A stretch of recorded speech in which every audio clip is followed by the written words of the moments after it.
Hello दोस्तों, स्वागत है आपका अपने यूट्यूब चैनल अनूप स्टडी में। आज हम लोग शुरू करेंगे प्रश्नावली जो है कि 1.3 का जो है कुछ परिभाषा हम लोग देखेंगे और एग्जाम्पल भी समझते चलेंगे कि कैसे जो है सॉल्यूशन किया जाएगा। और अभी तक हमारे साथ नहीं जुड़े हैं तो चैनल को सब्सक्राइब करके जुड़ जाइएगा और प्रतिदिन जो है कि सुबह 7 बजे आप लोग हमारे साथ जुड़े रहिएगा। और जितना भी जो है कि चैप्टर पढ़ाया जा रहा है उन सभी चैप्टरों का जो है कि आप लोग जो है कि सब्जेक्ट विषय जो है कि बना लेंगे, आप उनका फेयर भी करते चलेंगे साथ में, ताकि आपको जो है कि आगे चल के परेशानी नहीं होगी। तो आप लोग जो है कि कॉपी अपना और एक पेन और अपने साथ में जो है कि बुक अपना लेकर बैठ जाइएगा, क्योंकि हम जब भी प्रश्नावली शुरू करते हैं और उसका जो है कि प्रश्न को आपका जो है प्रश्न लिखा नहीं जाता है, सिर्फ उसका सोल्यूशन कराया जाता है, ताकि आप जो है कि अपने बुक से प्रश्नों को मिलाते रहेंगे। चलिए, ये आपका शुरू किया जा रहा है। उप समुच्चय। उप समुच्चय किसे कहते हैं? समुच्चय भी पढ़ चुके हैं हम लोग, उप समुच्चय पढ़े थे। उप समुच्चय इसमें पढ़ेंगे, पहले हम लोग पढ़ चुके हैं। उप समुच्चय पढ़ चुके हैं, परिमित उप समुच्चय और समान समुच्चय भी पढ़ चुके हैं, असमान भी समुच्चय, सब कुछ पढ़ चुके हैं। और इसमें हम लोग कुछ नया सीखेंगे, जिसमें से पहला है उप समुच्चय। उप समुच्चय होता क्या है देखिएगा। कह रहा है कि यदि समुच्चय ए का प्रत्येक अवयव समुच्चय बी में हो, यदि कोई भी आपके दो समुच्चय हैं, कोई भी आपके क्या है दो समुच्चय, तो पहले हम परिभाषा देखते हैं, इसके बाद जो है एग्जाम्पल समझेंगे। करें, यदि समुच्चय ए का प्रत्येक अवयव समुच्चय बी में हो, जो भी समुच्चय ए है, यदि समुच्चय ए का सभी अवयव यदि समुच्चय बी में होता है, तो समुच्चय ए समुच्चय बी का उप समुच्चय कहलाता है। इसे हम लोग इंडिकेट करते हैं इससे, ये जो आप प्रतीक इंडिकेट करेंगे इसे हम लोग उप समुच्चय कहते हैं। क्या कहते हैं? उप समुच्चय। यानी कि ए जो है उप समुच्चय, ये उप समुच्चय को इंडिकेट करता है, नहीं यानी कि इसको हम लोग उप समुच्चय बोलते हैं। क्या? बी।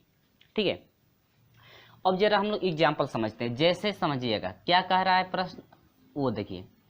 आपका जो है कि परिभाषा क्या कह रहा है कि यदि कोई ए बराबर ऐसा एक समुच्चय है, जैसे मान लीजिए 1 2 3, ठीक है, और कोई दूसरा जो है बी बराबर दिया है आपका 1 2 3 4 5, ठीक है। तो ये जो है परिभाषा कह रहा है कि यदि कोई दो समुच्चय ऐसा होता है, ऐसा हो जो ए और मान लेते हैं बी है दो समुच्चय, ठीक है, तो कह रहा है कि ए का जो प्रत्येक अवयव है, ए का प्रत्येक अवयव किस में होना चाहिए? बी में। ए का जो ए वाला ये समुच्चय है, यदि इस ए समुच्चय का प्रत्येक अवयव यदि बी में हो, यानी कि सभी अवयव, यानी कि जो भी मान इस 1 2 3 इसमें जो है 3 संख्याएं, यदि सभी संख्याएं यदि बी में भी उपस्थित हो, तब हम लोग कह सकते हैं कि ए जो है उप समुच्चय है किसका? बी का। ठीक है, क्योंकि ए वाला सभी अवयव किस में है? बी में। ठीक है, अब थोड़ा एक बार बात और समझिए। यदि हम कहते हैं कि जो बी समुच्चय है यह उप समुच्चय है ए का, बी जो है उप समुच्चय है किसका? ए का। इसका मतलब क्या है? परिभाषा द्वारा क्या कह रहे हैं कि जो बी वाला अवयव है, बी वाला सभी अवयव किस में होगा? ए में। ये जो बी वाला है, बी वाला सभी अवयव ए में उपस्थित होगा। तो मिलाइएगा, इसमें 1 है 2 है 3 है, 3 तो है, लेकिन बी में 4 है, तो क्या ए में 4 है? नहीं है ना। तो उप समुच्चय तब तो ये नहीं है, क्योंकि बी के प्रत्येक अवयव ए में उपस्थित नहीं है। तो थोड़ा और एक एग्जाम्पल समझ लें, जिससे मान लीजिए के बराबर समुच्चय है, के बराबर कोई भी समुच्चय है, जैसे मान लीजिए ए बी सी डी और यहाँ पर हम लोग का हो जाए आर, ठीक है, इस तरह से। और दूसरा है पी बराबर कोई भी आप समुच्चय ले लीजिए, जैसे बी है सी है डी है आर है ए है और क्या है? आर।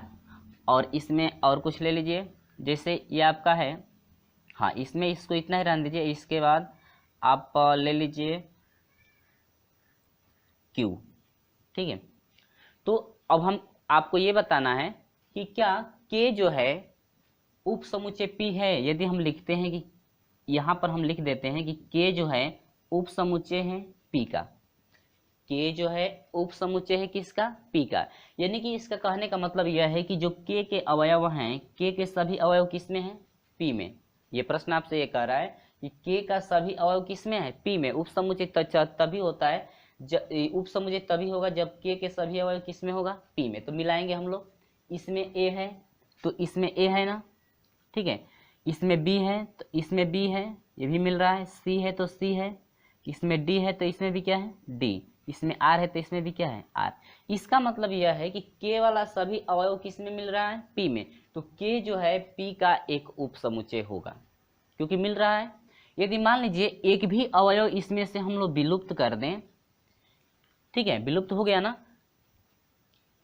नहीं यहाँ पर जैसे यह सी हो, यहाँ पर सी रहेगा, इसमें से भी हम लोग विलुप्त कर दें तो देखिए इसमें सी है, क्या पी में सी है, पी में सी नहीं है ना, तो हम लोग कहेंगे कि के जो है ये कह रहा है, देखिए हम क्या कह रहे हैं, कह रहे हैं कि के जो है उप समुच्चय है पी का, लेकिन हम लोग मिलाने पर हम लोग को अब फाइंड हो रहा है, पहली बार तो फाइंड हुआ था कि हाँ है, लेकिन अब ये फाइंड हो रहा है कि यह जो सी इसमें है तो सी इसमें नहीं है, तो यहाँ से कह रहा है कि के जो है उप समुच्चय पी का नहीं है क्योंकि मिल नहीं रहा है। यदि मिलता तो आसानी से हो जाता, तो हम लोग कहें के नाट उप समुच्चय किसका पी का। ठीक है, इतना क्लियर हुआ। अब थोड़ा हम लोग यहाँ से थोड़ा उल्टा समझते हैं। अब देखिए उल्टा थोड़ा समझ लेते हैं, हम क्यों वहाँ से हटा दिए हैं। एग्जाम्पल के तौर पे यदि हम ये कहते हैं कि बताइए कि P जो है उप समुच्चय K का है कि नहीं है, P जो है उप समुच्चय किसका है K का, यानी कि P का सभी अवयव जो है K में है कि नहीं है। समझिएगा, समझने में समय लगेगा, यदि आप एक बार समझ जाते हैं तो आसानी से जो है सॉल्यूशन भी कर सकते हैं प्रश्नों का। तो P जो है उप समुच्चय है K का, तो क्या इसका मतलब यह है कि कह रहा है कि P का सभी अवयव किस में उपस्थित है K में, तो इसमें लगेगा, इसमें B है, इसमें भी B है, ठीक है, इसमें D है, इसमें भी D, A है, R है R, ठीक है, यानी कि P का सभी अवयव किस में मिल रहा है K में। तो हम लोग कह सकते हैं कि P जो है उप समुच्चय है किसका K का। ठीक है दोस्तों, चलिए ये तो आपका कुछ एग्जाम्पल रहा, अभी उप समुच्चय का रहा। अब आगे बढ़ते हैं, इसको जो है फेर आप लोग करते रहेंगे। चलिए दूसरा पढ़ेंगे हम लोग उप समुच्चय, उचित उप समुच्चय, उचित उप समुच्चय, और हम लोग पढ़ेंगे अधिसमुच्चय। ठीक है, उचित उप समुच्चय, और यहाँ पर इसमें हेडिंग आप लोग दे सकते हैं अधिसमुच्चय।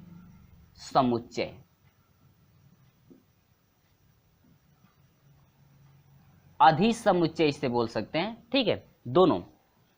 तो कुछ नहीं करना है, बस इसी पे हम लोगों को समझना है। तो समझने के लिए क्या कह रहा है देखिए, अब इसी से हम लोग समझेंगे कैसे। ठीक है, अब दूसरे प्याद कह रहा है कि ए और बी दो समुच्चय हैं, ए और बी दो समुच्चय हैं। समझिएगा, ए और बी दो समुच्चय हैं, यदि ए जो है समुच्चय है कि उप समुच्चय, यहाँ पर आ गया ना, देखिए क्या कह रहा है प्रश्न, या प्रश्न ध्यान से पढ़िएगा कि ये जो है प्रश्न नहीं है, ये जो परिभाषा है ध्यान से पढ़िएगा तभी आपको क्लियर होगा कैसे हम लोग सोल्यूशन कर रहे हैं। यदि ए जो है कह रहा है ये उप समुच्चय आ गया ना, ये चिन्ह इंडिकेट, हर एक प्रतीक को आप लोग याद रखेंगे किसका प्रतीक क्या होता है। ए जो है उप समुच्चय कह रहा है किसका बी का, ठीक है, यानी कि ए के सभी अवयव बी में हैं, ठीक है, लेकिन बी का सभी अवयव ए में भले ही ना हो, उससे लेना देना नहीं है, लेकिन यहाँ पर कह रहा है कि जो ए वाला अवयव हो सभी किस में होना चाहिए बी में। तो देखिए ए का सभी अवयव हम लोग यहाँ पर बना लिए एग्जाम्पल पहले से ही, इसी पे समझ लेते हैं, नहीं तो अन्यथा दूसरा भी हम लोग ले सकते हैं। ठीक है, तो चलिए हम लोग दूसरा भी ले सकते हैं क्योंकि इस पे भी हम लोग समझ सकते हैं। तो चलिए इस पे एक बार समझा देते हैं, इसके बाद दूसरा एग्जाम्पल हम लोग ले लेंगे। लेकिन ये भी शर्त दे रहा है आगे कि उचित उप समुच्चय के लिए क्या क्या होना चाहिए, कह रहे कि ए का सभी अवयव बी में तो होना चाहिए, लेकिन एक शर्त और दे रहा है कि ए नॉट इक्वल टू क्या बी, यानी कि ए और बी के सभी अवयव बराबर नहीं होने चाहिए। ए और बी के सभी अवयव बराबर नहीं होने चाहिए, यदि होता है तब तो वह समान समुच्चय हो जाता है ना। तो कह रहे कि A not equal to be, ठीक है, यानी कि दोनों के अवयव सेम समान नहीं होने चाहिए, यानी कुछ तो है लेकिन कुछ इसमें नहीं होना चाहिए। जैसे 3 तक तो है लेकिन 4 इसमें है, 5 इसमें, 4 5 नहीं, तो बराबर नहीं हो रहा है। अब देखिए, तो समुच्चय ए अधिस समुच्चय नहीं, समुच्चय ए समुच्चय बी का, यहां पर ये एक है, ठीक है, समुच्चय बी का उचित समुच्चय कहलाता है। देखिए परिभाषा में क्या कह रहा है, कह रहा है कि ए जो है कह रहा है कि ए और बी दो समुच्चय हैं, यदि ए उप समुच्चय बी, देखिए कई आ गए हैं ना इसलिए थोड़ा मिस्टेक हो रहा है, यदि ए उप समुच्चय क्या बी, उप समुच्चय पहला वाला उठा रहा है इसमें, ए उप समुच्चय बी, परंतु ए नॉट इक्वल टू बी, तो हम लोग पढ़ेंगे क्या कि समुच्चय ए समुच्चय बी का उचित उप समुच्चय कहलाता है। ठीक है, तो समझिए अब ये कह रहा है कि ए जो है उप समुच्चय तो है बी का, ठीक है, कि उप समुच्चय है कि नहीं है, ए का सभी अवयव बी में है ना, तो यह तो एक उप समुच्चय है। लेकिन हम लोग को देखने में ये मिल रहा है कि जो 1 2 3 इसमें है, इसमें तो है, लेकिन 4 5 जो है कि ए में नहीं है, लेकिन दोनों मान बराबर तो नहीं है। लेकिन यह उप समुच्चय ए जो है उप समुच्चय बी का तो है, ए उप समुच्चय बी का तो है, लेकिन ए के जो बी के जो अवयव हैं ए के अवयव के पूरे बराबर नहीं है। तो यहाँ पर हम लिखेंगे कि ए नॉट इजिकल टू क्या, B, A not equal to B. देखिए दोनों शर्तें लागू कर रहा है ना, जब दोनों शर्तें लागू कर दिया तो हम लोग कह सकते हैं कि ए जो है उप समुच्चय यानी उचित उप समुच्चय, ए उचित उप समुच्चय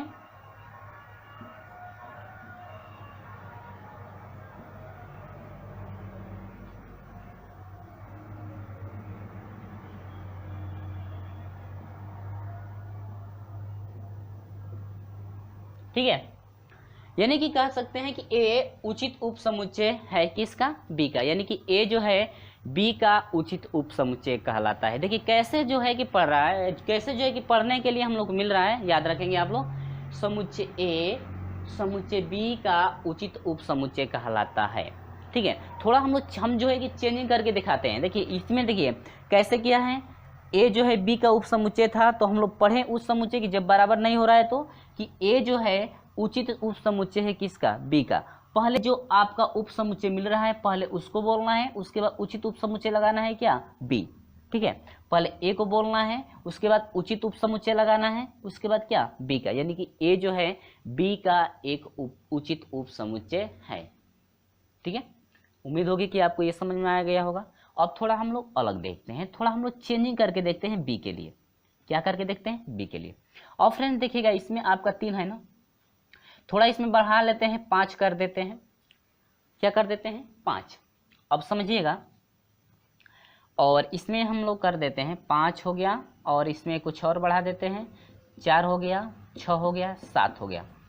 और ध्यान से समझिएगा, पहले तो उचित उप समुच्चय के लिए पहले लागू होना चाहिए कि कौन किसका जो है कि उप समुच्चय है। पहले हम लोग को उप समुच्चय को पकड़ना है। तो उप समुच्चय देखिए, क्या ए बी का उप समुच्चय है, नहीं है ना, यानी कि ए के सभी अवयव बी में नहीं है ना, तो यह तब तो ए उप समुच्चय बी का नहीं हुआ ना, तो ए उप समुच्चय बी अब नहीं लेंगे। अब थोड़ा बी को मिला लेते हैं। बी वाला जो सभी अवयव है ए में है ना, देखिए 1 2 3 4 भी है, 5, यानी कि जो बी का है सभी अवयव किस में है, ए में। तो इसका मतलब ये मिल गया हम लोगों को बी जो है उप समुच्चय है किसका, ए का। समझने का तरीका क्या है, आपको सिर्फ पढ़ने का तरीका होना चाहिए कि किस तरह से आप जो है कि पढ़ सकते हैं इसको, यानी कि हम लोग को समझना है कि किससे किसका मान फाइंड हो रहा है, यानी किस तरह से किसको हम लोग पढ़ रहे हैं। तो ए जो, यानी कि अब बी वाला सभी अवयव ए में है ना, तो बी जो अब होगा उप समुच्चय किसका होगा, ए का, क्योंकि बी का सभी अवयव किस में है, ए में। ठीक है, लेकिन उचित उप समुच्चय के लिए एक और शर्त लागू की जाती है जो कि कह रहा है कि दोनों मान बराबर नहीं होने चाहिए। तो क्या ए का सभी मान बी में है या बी का सभी, क्या दोनों के अवयव बराबर हैं, नहीं है ना, उप समुच्चय तो है लेकिन दोनों के अवयव सेम नहीं है। तो हम लोग लिखेंगे कि बी नॉट इजिकल टू क्या, ए। जब ये दोनों शर्त लागू कर दिया तब जा करके हम लोग कह सकते हैं कि जो बी, अब देखिए पढ़ेंगे क्या, उचित उप समुच्चय के लिए क्या पढ़ेंगे, उसमें ए उप समुच्चय बी था तो ए बी का उचित उप समुच्चय कहलाया, लेकिन इसमें बी जो है ए का उप समुच्चय हो गया है। तब तो अब उचित समुच्चय क्या पढ़ेंगे हम लोग कि बी जो है उचित उप समुच्चय है किसका, ए का। देखिए जिस तरह से यहाँ पर हम लोग पढ़ेंगे वही सिर्फ उचित उप समुच्चय लगा करके पढ़ना है क्या, यहाँ पर, यानी कि बी जो है उचित उप समुच्चय है किसका, ए का। क्लियर हुआ है ना, तो इतना तो आपको क्लियर हुआ। चलिए तो थोड़ा हम लोग एग्जाम्पल ज़्यादा समझेंगे तो वीडियो लंबा भी हो सकता है, तो ये आपको क्लियर हुआ। इसी तरह से हम लोग इसमें भी पढ़ेंगे। चलिए थोड़ा वीडियो लंबा हो रहा है तो क्या करेंगे, हम लोग समझना है ना, चलिए समझते हैं। अब जरा इसमें आते हैं, पहले तो हम लोग को उप समुच्चय देखना है, तो मिलाएंगे पहले उप समुच्चय। देखिए क्या के सभी अवयव पी में हैं, के सभी अवयव पी में हैं, नहीं है ना। अब देखिएगा क्या पी के सभी अवयव के में है, बी है, बी है, डी है, डी है, ए है, ए है, आर है, आर, यानी कि पी का जो है सभी अवयव किस में है, के। तब तो पी जो है उप समुच्चय किसका बन गया, के का। ठीक है, लेकिन उचित उपसमुच्चय पकड़ने के लिए ये भी आपको याद रखना है कि दोनों के मान बराबर नहीं होने चाहिए। तो हम लोग को मिल चुका है कि P जो है नॉट इक्वल टू है किसके, B के, यानी कि जो P का अवयव है सभी B के अवयव के बराबर नहीं, यानी कि दोनों के अवयव जो है कि आपस में बराबर नहीं है। दोनों शर्त लागू हो गई, तब तो आसानी से उपसमुच्चय फाइंड किया जा सकता है ना। तो अब पढ़ेंगे क्या, देखिए जब P जो है उपसमुच्चय था K का, ठीक है, अब जब बराबर भी नहीं हो रहा है तब तो उचित उपसमुच्चय बना कि नहीं बना, तब तो बन गया। तो पढ़ेंगे क्या कि P जो है उचित उपसमुच्चय है किसका, K का। P जो है, बस ये उपसमुच्चय को हटा देना है, वहां पर जोड़ना है क्या, उचित उपसमुच्चय, यानी कि P जो है उचित उपसमुच्चय है किसका, K का। क्लियर हुआ। चलिए वीडियो अच्छा लगता है तो लाइक शेयर कमेंट जरूर करते रहिएगा। चलिए आगे बढ़ते हैं अब अदिश समुच्चय में, यानी कि अदिश समुच्चय जिसे बोलते हैं। चलिए इतना तो क्लियर हुआ ना। चलिए अब थोड़ा एग्जांपल समझते हैं। और इसमें क्या कह रहा है, देखिए कह रहा है कि और इसी में दोनों हो गया, समुच्चय B समुच्चय A का अदिश समुच्चय कहते हैं। समुच्चय B को समुच्चय A का क्या कहेंगे, अदिश समुच्चय। अब देखिए दोस्तों, अब इस तरह से हम लोग पढ़ रहे थे तब तो उचित उपसमुच्चय बने ना, इसी को हम लोग उलट कर पढ़ें तब तो आपका क्या हो जाएगा, अदिश समुच्चय हो जाएगा। क्या हो जाएगा, अदिश समुच्चय हो जाएगा। तो चलिए हम लोग जरा पढ़ते हैं कैसे क्या कह रहा है। देखिए अब उल्टा यदि पढ़ते हैं तो अदिश समुच्चय होगा। अब देखिए अदिश समुच्चय, हाई जो है B उपसमुच्चय था A का, तो हम लोग पढ़ते थे कि B जो है उचित उपसमुच्चय है A का, ठीक है ना। अब जरा बात करते हैं क्या, अदिश समुच्चय की, किसके, अदिश समुच्चय की। तो अब हम लोग सिर्फ रिटर्न हो जाएंगे कि अब उल्टा पढ़ेंगे कि A जो है B का क्या है, अदिश समुच्चय है।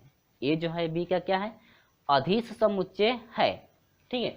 क्योंकि जो A वाला अवयव है B के अवयव में जब नहीं होगा तो हम लोग कहेंगे कि A जो है B का अदिश समुच्चय है। अब देखिएगा समझिएगा कैसे, थोड़ा एक और एग्जांपल हम लोग लेकर चलते हैं। अब इसमें थोड़ा पढ़ लीजिए।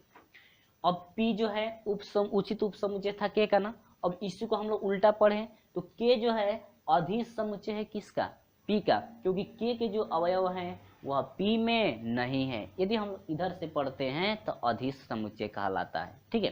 तो थोड़ा और एग्जांपल हम लोग लेकर चलते हैं। चलिए जिससे मान लीजिए B बराबर दिया है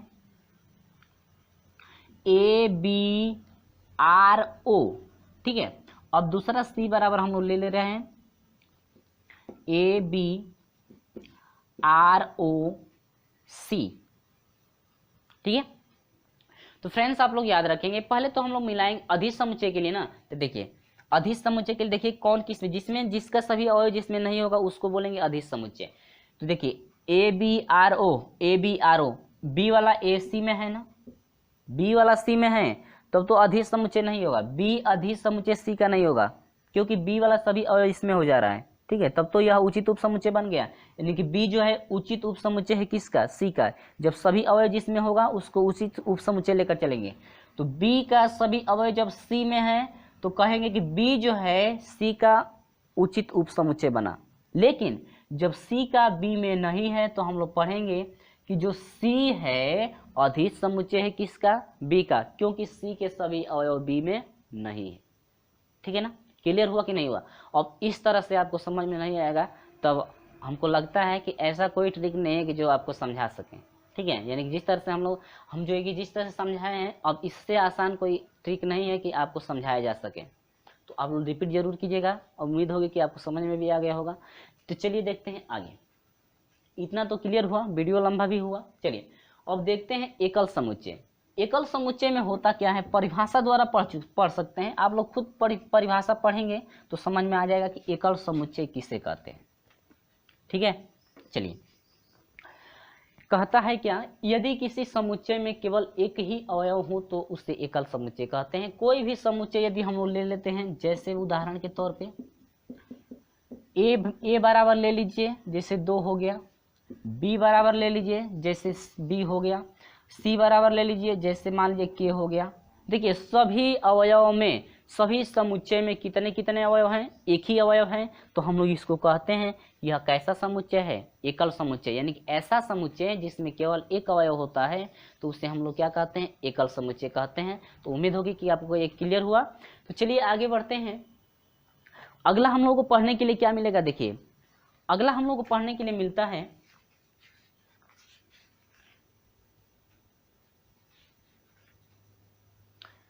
अधिस हो गया, एकल हो गया। इसके बाद हम लोग पढ़ेंगे, तो चर्चा हम लोग करेंगे अंतराल समुच्चय की बात करेंगे। तो अंतराल समुच्चय ऐसा जो है कि हम लोग जब प्रश्न आएगा तो अंतराल समुच्चय पढ़ लेंगे, ठीक है। उस समय आएगा तो अंतराल समुच्चय हम लोग जो है कि विधिवत उसमें पढ़ लेंगे अंतराल समुच्चय, उसमें परेशानी नहीं है। तो अंतराल समुच्चय को हम लोग वहाँ पे पढ़ लेंगे जहाँ से हम लोग प्रश्न शुरू करेंगे। तो अंतराल समुच्चय को उतना समझना नहीं है, हार्ड भी नहीं है, सिर्फ आप लोग को जो है कि इंडिकेट करने के लिए समझना चाहिए।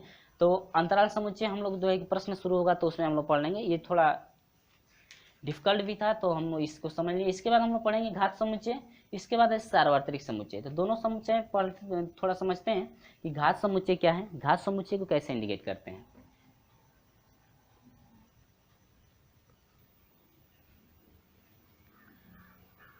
तो चलिए मैंने यहाँ पर लिख दिया है कि जो घात समुच्चय है और सार्वत्रिक समुच्चय जो है किसे कहते हैं। तो ये आपका जो है कि सार्वत्रिक समुच्चय और घात समुच्चय जो है किस तरह से हम लोग बनाते हैं, जरा हम लोग वो भी देखेंगे, ठीक है, एग्जाम्पल के तौर पे।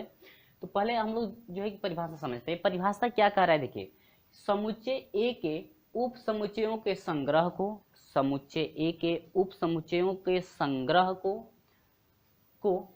ए का घात समुच्चय कहते हैं। घात समुच्चय को पी ए से निरूपित करते हैं। घात समुच्चय किसे इंडिकेट करते हैं, पी ए से जो है कि निरूपित करते हैं घात समुच्चय को।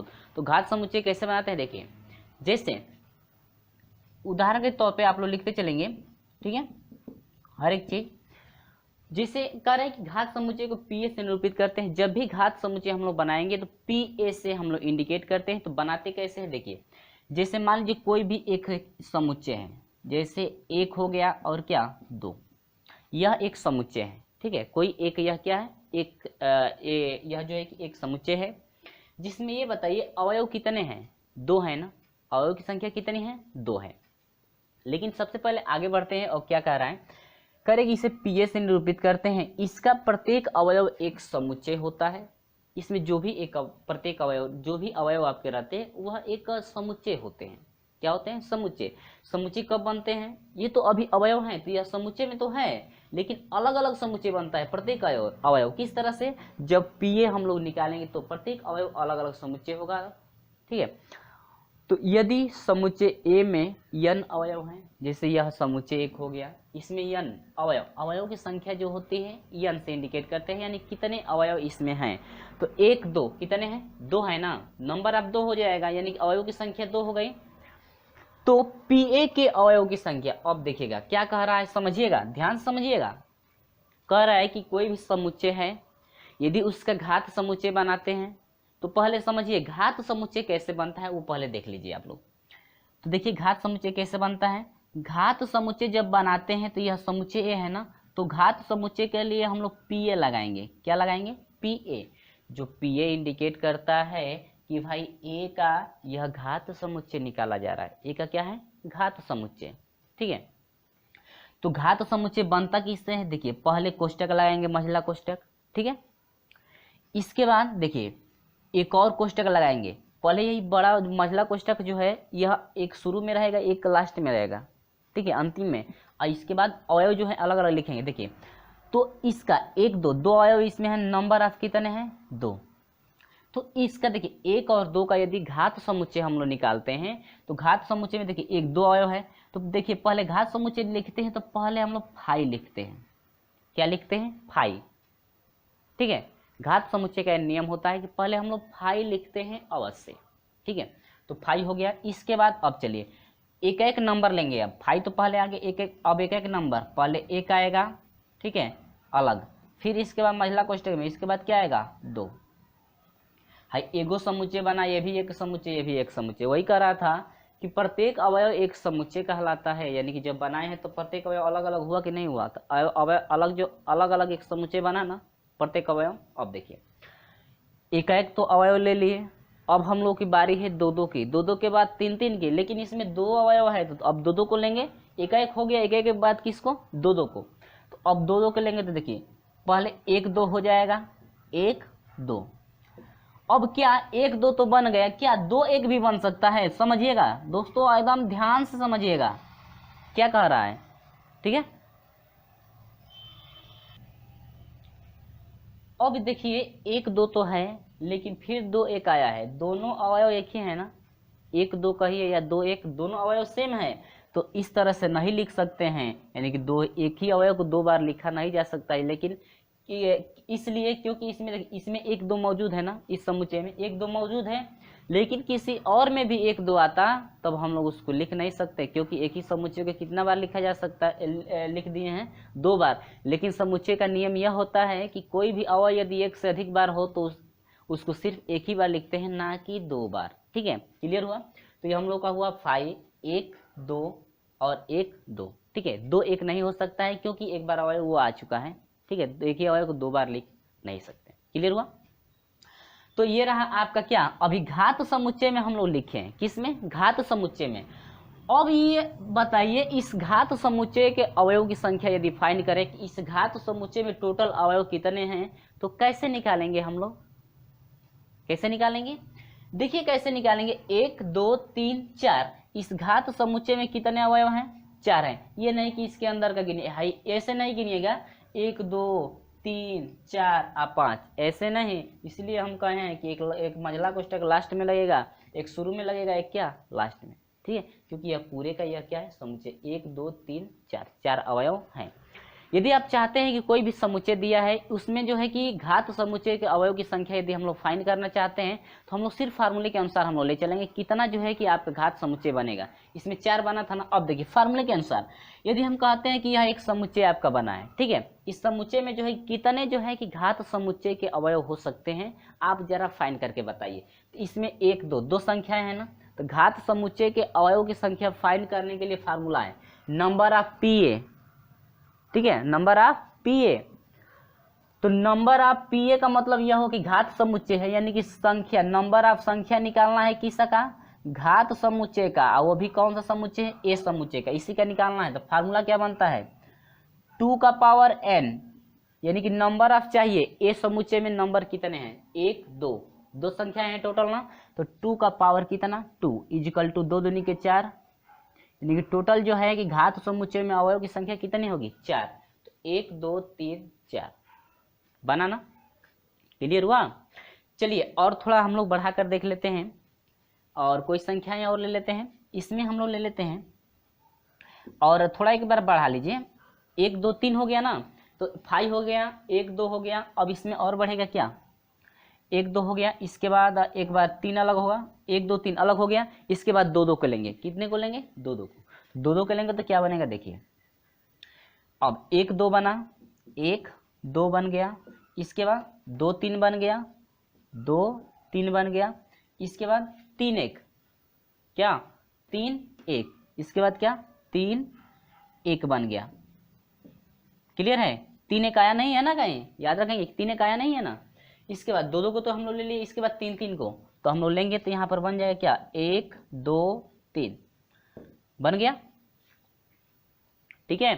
इसके बाद देखिए 1 2 3 तो ले लें, यदि 2 3 1 लेंगे तो 2 3 1 लेंगे तो 2 3 1 आया है ना, तो ऐसे हम लोग बना नहीं सकते। क्लियर है। चलिए ये रहा आपका ना, तो अब देखिए जरा जो है घात समुच्चय में अवयव की संख्या कितनी हो गई, 1 2 3 4 5 6 7 और क्या 8, ठीक है। वीडियो अच्छा लग रहा है ना। चलिए तो ये आपका है 8 आया ना। तो अब जरा हम लोग फार्मूले के अनुसार, यदि आप ये इतना नहीं करना चाहते हैं, यानी कि ये प्रोसेस बढ़ाना नहीं चाहते हैं, यदि सिर्फ पूछता है कि कोई भी आपका समुच्चय दिया रहता है उसके घात में अवयव की संख्या बताइए, यानी उस घात समुच्चय के अवयव की संख्या कितनी आप बनाएंगे तो बनेगा, सिर्फ फार्मूले के अनुसार हम लोग ले चलेंगे। देखिए अवयव की संख्या चाहिए ना, 1 2 3, अवयव इसमें कितने थे 3, 2 का पावर 3 बराबर कितना हुआ 8, तो 1 2 3 4 5 6 7 8 बना ना। अब थोड़ा जो है कि फार्मूले के अनुसार इस तरह से हम लोग लेकर चलेंगे, ठीक है, कोई भी समुच्चय रहे तो।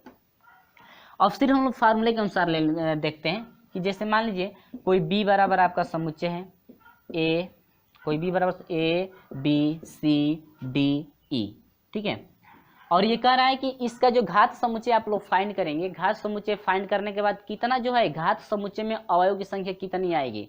ठीक है, आप नहीं तो इस तरह से विस्तार करेंगे, ज़्यादा प्रोसेस बड़ा हो जाएगा ना। तो सिर्फ अवयव की संख्या यदि पूछता है तो हम लोग को सिर्फ कुछ नहीं करना है, सिर्फ इस फार्मूले पर रखना है 2 का पावर n। नंबर ऑफ अवयव की संख्या कितनी है इसमें, 1 2 3 4 5। नंबर ऑफ कितना है 5, नहीं तो 2 का पावर 5 होगा। अब 2 का 5 बार गुणा 2 का पावर 5 है ना, तो 2 गुणे 2 गुणे 2 गुणे 2 गुणे 2। क्लियर हुआ ना। अब जरा मल्टीप्लाई करा दीजिए, तो 2 दूनी के 4, 2 दूनी के 4, दूनी के 8, 2 दूनी के 4, 4 दूनी के 8, 8 दूनी के 16, 16 दूना के 32। अब कितने अवयव बनेंगे, 32 बनेंगे। और दोस्तों यदि हम लोग लिखना चाहते हैं 32, तो तब तो 32 बार बनाएंगे तो लिखते ही चले जाएंगे ना। लेकिन लिखना थोड़ा मुश्किल भी हो सकता है, और प्रोसेस भी बढ़ सकता है, हो सकता है कहीं मिस्टेक भी हो जाए। तो सिर्फ अवयव की संख्या इस तरह से पूछता है कि घात समुच्चय में अवयव की संख्या कितनी होगी, तो सिर्फ हम लोग ये फार्मूला याद रखना है कि इसी फॉर्म पे हम लोगों को लेकर चलना है कि घात समुच्चय के अवयव की संख्या कैसे फाइंड की जाती है। ठीक है, तो चलिए आते हैं दूसरे टॉपिक पे। ये आपको क्लियर हुआ। चलिए, वीडियो तो लंबा हुआ है, तो चलिए आपको जो है कि समझना है, तो आपका जो है कि प्रोसेस लंबा होगा ही। चलिए आगे बढ़ते हैं जरा, ये लास्ट टॉपिक है, इसके बाद पर्सनली हम लोग स्टार्ट करेंगे।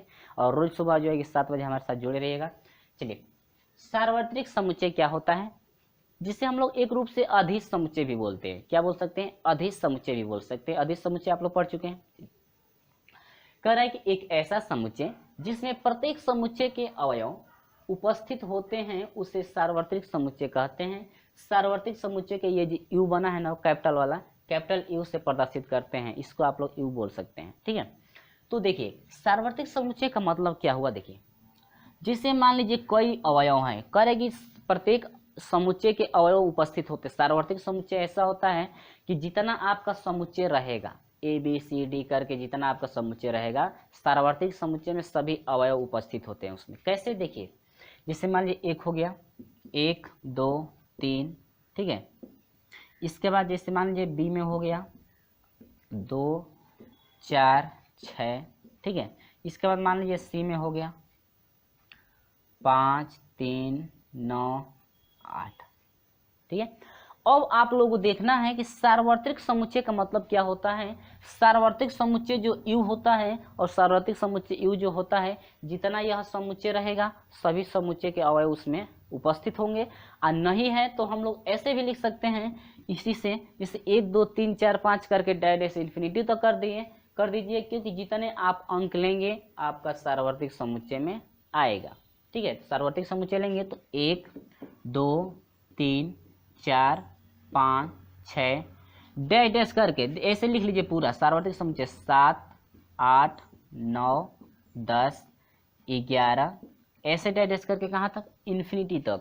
यानी कि ऐसा समझिए कि सार्वत्रिक समुच्चय एक ऐसा समुच्चय होता है जिसमें सभी अवयव, यानी प्रत्येक समुच्चय के सभी अवयव उसमें जो है कि उपस्थित होते हैं, तो उससे हम लोग क्या कहते हैं, सार्वत्रिक समुच्चय कहते हैं। देखिए, इन समुच्चयों के सभी अवयव उसमें उपस्थित है ना, तो हम लोग कहेंगे कि जो यह यू जो है, यू एक क्या है, सार्वत्रिक समुच्चय। यानी कि जो समुच्चय आपका ये लिखा गया है यह क्या है, सार्वत्रिक समुच्चय।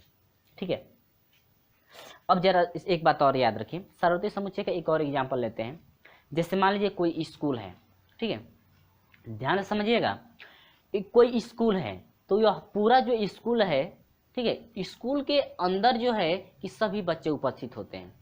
तो आपका एक स्कूल जो है कि सार्वत्रिक या समुच्चय है, और उस स्कूल के अंदर जो है कि बच्चे पढ़ते हैं, तो आपका सार्वत्रिक समुच्चय का काम कौन करेगा, वह स्कूल जो है कि सार्वत्रिक समुच्चय का काम करेगा। सार्वत्रिक समुच्चय क्या बना, वह स्कूल बना जिसके अंदर जो है कि सभी संख्याएं उपस्थित हैं, यानी कि सभी लड़के उसके अंदर पढ़ते हैं, तो वह स्कूल जो है आपका एक क्या हो गया, सार्वत्रिक समुच्चय हो गया। ठीक है, अब देखिए, जिससे मान लीजिए कोई परिवार है, ठीक है, कोई परिवार है जिसके सभी सदस्य जो है, एक परिवार का एक जो गार्जियन होता है, एक परिवार में एक गार्जियन होते हैं ना मेन, तो उसमें जो है कि आपका सार्वत्रिक समुच्चय का काम कौन करेंगे, जो आपका मेन गार्जियन होते हैं वह आपके सार्वत्रिक जो है कि समुच्चय का काम करेंगे, क्योंकि उनके अंदर जो है कि सभी जो है कि सभी व्यक्ति उपस्थित होते हैं। यानी कि वह जो है कि एक क्या है, सार्वत्रिक समुच्चय है जिसके अंदर जो है सभी परिवार उपस्थित रहता है, यानी कि उन्हीं के बदौलत जो है कि सभी परिवार चलता है। ठीक है, तो वह एक आपका हो गए क्या, सार्वत्रिक समुच्चय, क्योंकि वह सभी का क्या है, मालिक है, यानी कि सभी जो है कि परिवारों को वह एक मालिक हैं। तो वह इसमें भी सभी का यह मालिक था, जिसके सभी समुच्चय के अवयव इसमें क्या है, उपस्थित हैं। तो ये क्या बना, सार्वत्रिक समुच्चय। तो कुछ एग्जाम्पल जो है समझाने के लिए अलग अलग एग्जाम्पल भी लेना पड़ता है। तो ये आपका प्रोसेस रहा सार्वत्रिक समुच्चय का। तो उम्मीद होगी कि आपको जो है कि समझ में आ गया होगा और वीडियो अच्छा भी लगा होगा। वीडियो अच्छा लगता है तो लाइक और शेयर अपने दोस्तों में जरूर करते रहिएगा, और अभी तक हमारे साथ नहीं जुड़े तो चैनल को सब्सक्राइब करके जुड़ जाइएगा और बेल आइकन को प्रेस भी कर दीजिएगा, ताकि समय से जो है कि 7 बजे सुबह आपको हमेशा नोटिफिकेशन मिलती रहे। तो चलिए फ्रेंड्स, मिलते हैं अगले वीडियो में। आपका जो है कि शुरू किया जाएगा प्रश्नावली जो है कि 1.3, और ये रहा आपका थोड़ा एग्जाम्पल रहा, कुछ परिभाषाएं रहीं जो कि आपको विधिवत समझ में आ भी गया होगा। चलिए मिलते हैं आपसे अगले वीडियो में 1.3 के साथ।